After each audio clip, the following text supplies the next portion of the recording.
নবী সাল্লাল্লাহু আলাইহি ওয়াসাল্লাম বিদায় হজের ভাষণে বলেছেন, এই হাদিসটা খুব ভালো করে মনে রাখবেন। তিনি বলেছেন যে তারাক্তু ফিকুম আমরাইন, আমি তোমাদের মাঝে মাত্র দুটা বস্তু ছেড়ে যাচ্ছি। কয়টা বস্তু? দুটা বস্তু। লান তাদিল্লু মা তামাসসাকতুম বিহিমা, তোমরা কোশ্চিনকালেও পথভ্রষ্ট হবে না যতদিন পর্যন্ত এই দুটাকে আঁকড়ে ধরে থাকবে।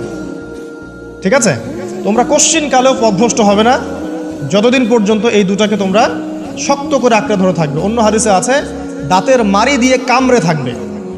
আপনি সামনের দাঁত দিয়ে কিছু কামড়াতে গেলে কিন্তু টান দিলে ছিঁড়ে যাবে, যাবে না?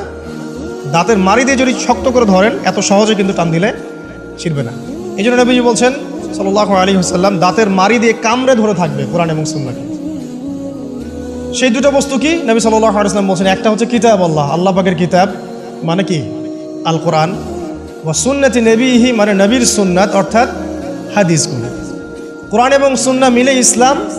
এই ইসলামটাই হচ্ছে আল্লাহ রাব্বুল আলামিনের মনোনীত সর্বশেষ দিন।